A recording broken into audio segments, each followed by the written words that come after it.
क्या भारत के प्रधानमंत्री की कोई दुखती रग है जिस पर अमेरिका के राष्ट्रपति ट्रंप का हाथ है? मोदी को तुरंत प्रधानमंत्री पद से इस्तीफा दे देना चाहिए और अगर ऐसा नहीं होता है तो आरएसएस और बीजेपी को उनको उस पद से हटा देना चाहिए। ये कौन कह रहा है? ये देश के पूर्व मंत्री कह रहे हैं। एक पूर्व विदेश मंत्री, खास तौर पर यशवंत सिन्हा। दोस्तों, यशवंत सिन्हा वाजपेयी सरकार में न केवल विदेश मंत्री रह चुके हैं बल्कि वित्त मंत्री रह चुके हैं। उन्होंने तो सीधा सीधा बेहद गंभीर आरोप लगा दिए हैं मोदी पर, यह कहते हुए कि ऐसी क्या बात है, ऐसी कौन सी कमजोरी है या फिर कोई दुखती रग है जिस पर हाथ रख दिया है ट्रंप ने। वहीं दूसरी ओर सुब्रमण्यम स्वामी तो डायरेक्ट कह रहे हैं कि प्रधानमंत्री के पद से आरएसएस को और बीजेपी को, मोदी को हटा देना चाहिए क्योंकि ये भारत की डेमोक्रेसी के लिए, भारत के लिए एक बहुत बड़ा एक डेंजर है, एक खतरनाक हो सकता है।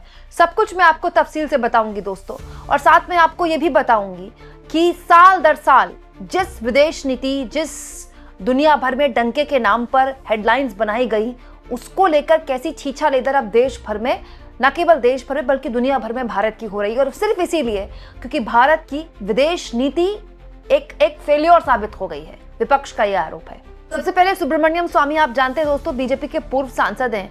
उन्होंने तो सीधा सीधा कह दिया है कि आरएसएस और बीजेपी की जनरल बॉडी को डिसाइड करना चाहिए कि मोदी या तो रिटायर हो या फिर उनको मार्गदर्शक मंडल में भेजा जाए। Modi being a follower of Trump, क्योंकि मोदी ट्रंप के फॉलोअर हैं, मोदी ट्रंप को फॉलो करते हैं, is a potential danger to Indian democracy and BJP. Modi क्योंकि ट्रंप को फॉलो करते हैं, इसीलिए न केवल वो भारत के लोकतंत्र के लिए खतरा है बल्कि बीजेपी के लिए भी एक खतरा पैदा हो गए। मतलब सुब्रमण्यम स्वामी एक कदम आगे जाके बात कर रहे हैं। भारत के लोकतंत्र के खतरा, संविधान के खतरे की बात तो विपक्ष के नेता करते हैं, लेकिन स्वामी कह रहे हैं कि ये बीजेपी के लिए भी खतरनाक है। क्यों? क्योंकि सुब्रमण्यम स्वामी के हिसाब से मोदी जो है ट्रंप के फॉलोअर है। ये क्यों हुआ है दोस्तों?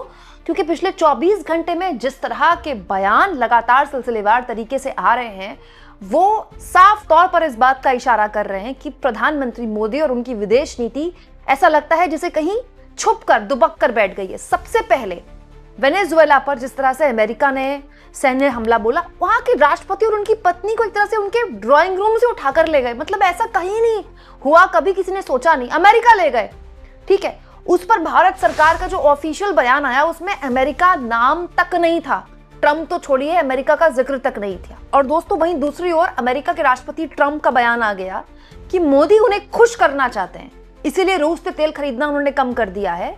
Modi is a very good man और वो मुझे खुश करने के लिए ये सब कर रहे हैं। ठीक है, बाकायदा उनके बगल में उन्हीं की पार्टी के सांसद खड़े होकर कह रहे हैं कि अमेरिका में जो भारत के एम्बेसडर हैं उनसे अभी उनकी मुलाकात हुई थी 1 महीने पहले, तो वो बता रहे थे कि अब तो हमने रूस से तेल खरीदना भी बंद कर दिया, अब तो आप 26% टैरिफ कम कर दीजिए। ये सब कुछ हो रहा था। तब मोदी के पास, भारत सरकार के पास एक मौका था कड़ा संदेश देने का, लेकिन हुआ क्या? मुकेश अंबानी की कंपनी की तरफ से ऑफिशियल बयान आ गया कि हम तो पिछले 3 हफ्ते से तेल ही नहीं खरीद रहे रूस से और ना ही जनवरी में खरीदने वाले हैं। इन सब हालातों में भारत की विदेश नीति है कहां? तब जब भारत का मुख्य विपक्षी दल ऑफिशियल स्टेटमेंट जारी करके अमेरिका की वेनेजुएला पर हुए इस पूरे प्रतिक्रिया का विरोध करता है, इंटरनेशनल लॉ का हवाला देते हुए, भारत सरकार ने अमेरिका का जिक्र तक नहीं किया। राइट। अब इस पूरे मामले में दोस्तों 2 बीजेपी के पूर्व दिग्गज नेताओं ने सवाल खड़े कर दिए हैं मोदी पर, यह कहते हुए कि या तो कोई दुखती रग है ट्रंप के पास या फिर मोदी के पास कोई रास्ता ही नहीं, मोदी को पता ही नहीं करना क्या है। सुब्रमण्यम स्वामी का मैंने आपको बता दिया, और अब मैं आपको बता दी दोस्तों यशवंत सिन्हा वाजपेयी सरकार में वित्त मंत्री भी रह चुके हैं, विदेश मंत्री भी रह चुके हैं। उन्होंने एक YouTube चैनल से इंटरव्यू के दौरान जो बातें कही उसका संक्षिप्त में मैं आपके सामने ग्राफिक्स के जरिए रखती हूँ। यशवंत सिन्हा कहते हैं, हम जब देश चला रहे थे तो देश चला रहे थे, किसी नेता को खुश नहीं कर रहे थे। हमने अपने वक्त में परमाणु परीक्षण किया, अमेरिका के प्रतिबंध झेले, करगिल युद्ध हुआ तब भी क्लिंटन ने वाजपेयी को बुलाया, हमने ठुकरा दिया। ये हमारी परंपरा रही है। नेहरू, इंदिरा गांधी, शास्त्री जी तो छोड़िए, बीजेपी के प्रधानमंत्री ने पूर्व में ये उदाहरण रखा है कि हम किसी के आगे नहीं झुके हैं। अब कौन सी नई बात हो गई कि हम लगातार ट्रंप की बकवास बर्दाश्त कर रहे हैं, चाहे वो सीज फायर के मुद्दे पर हो या टैरिफ के। भारत खामोश है, हमारे प्रधानमंत्री खामोश क्यों है? उनकी हिम्मत क्यों नहीं हो रही बोलने की? आज अगर ऐसा नहीं हो रहा है तो यह गंभीर विषय की बात है। मनमोहन सिंह तक अमेरिका के आगे नहीं झुके, बराबरी का समझौता जरूर किए। ये बहुत राज और रहस्य की बात है कि मोदी ट्रंप के आगे क्यों झुकते जा रहे हैं। क्या ट्रंप के पास मोदी की दुखती रग है? ये मैंने पहले भी कहा है कि क्या कोई ऐसी बात है जो अगर खुल जाए तो मोदी के प्रधानमंत्री बने रहना मुश्किल होगा? यशवंत सिन्हा ये कह रहे हैं कि पूर्व में कई प्रधानमंत्री रह चुके। चलिए, नेहरू इंदिरा गांधी की तो खैर बात ही अलग है। इंदिरा गांधी ने तो खैर पाकिस्तान के तो टुकड़े कर दिए, अमेरिका को सीधा सीधा सुना दिया। वो तो मतलब बेंचमार्क ही अलग है, उसको तो कोई उसका तो कोई कंपैरिजन ही नहीं है मोदी के साथ। लेकिन अगर इस दौर के पिछले 2-2.5 दशकों के प्रधानमंत्री को देखे, चाहे नरसिम्हा राव का नाम भी उन्होंने लिया यशवंत सिन्हा ने, नरसिम्हा राव को, चाहे वो हमारे प्रधानमंत्री वाजपेयी हो या फिर वो मनमोहन सिंह हो, बराबरी का रिश्ता रहा है अमेरिका से। क्यों? क्योंकि हम दुनिया के सबसे बड़े लोकतंत्र हैं, वो दुनिया के सबसे पुराने लोकतंत्र हैं। लेकिन ऐसा तो कभी नहीं हुआ कि हम अमेरिका का नाम लेने से भी कतराएं, इतना डरें। ऐसा क्या है? कोई रहस्य है? मतलब यशवंत सिन्हा कह रहे हैं कोई रहस्य की बात है, कोई दुखती रग है क्या मोदी की ट्रंप के पास कि मोदी ट्रंप के आगे जुबान नहीं खोलते हैं। ट्रंप बार बार भारत को अपमानित कर रहे हैं और मोदी चुपचाप बैठे हुए हैं। यहां मैं एक और बात आपको बता दूं दोस्तों, जानकार ये कहते हैं कि ये सब टैरिफ की वजह से हो रहा है, कि टैरिफ मोदी कि भाई ट्रंप का कुछ पता नहीं है, ट्रंप जिस तरह टेम्परामेंट के आदमी है वो और टैरिफ लगा सकते हैं। तो टैरिफ तो वो ऑलरेडी लगा चुके हैं 50%, और अब ट्रंप ये भी कह रहे हैं हम और टैरिफ भी लगा सकते हैं। तो ये डर किस चीज का है इसमें? वहीं एक और चीज मैं आपको बताना चाहती हूँ, ना केवल भारत सरकार इस पूरे मामले में मौन है, बल्कि अब तो खबर ये आई है दोस्तों कि बकायदा एक फर्म है, करोड़ों रुपए में हायर की गई है। ये देखिए, ये बकायदा खबरें छपने लगी हैं इस मामले में। SHW पार्टनर्स ये हायर की गई है इंडियन एम्बेसी द्वारा। जानते हैं कितने महंगा ये फर्म है दोस्तों? इसको इंडियन रुपी के हिसाब से 1.8 मिलियन दिए जाएंगे। ठीक है, इसका काम है लॉबिंग करना, लॉबिंग फर्म। मतलब कमाल की बात है, हमारे डिप्लोमेट्स कम पड़ गए, हमारी विदेश नीति कम पड़ गई, हमारे विदेश मंत्री कम पड़ गए कि अब हमें एक फर्म हायर करनी पड़ रही है इंडियन एम्बेसी को अमेरिका में लॉबी करने के लिए, लॉबिंग के लिए।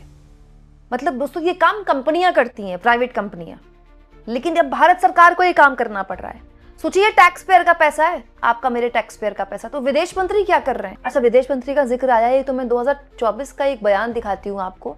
हमारे विदेश मंत्री एस जयशंकर, वो जो बात बात पर लाल आंख दिखाते हैं ना रीलों में, उन्होंने 2024 में कहा था कि दुनिया भर का कोई भी जो फैसला होता है ना, वो भारत से बात करे बिना नहीं लिया जाता। बहुत बड़ा बयान था, विदेश मंत्री ने दिया था, विदेश मंत्री रहते हुए।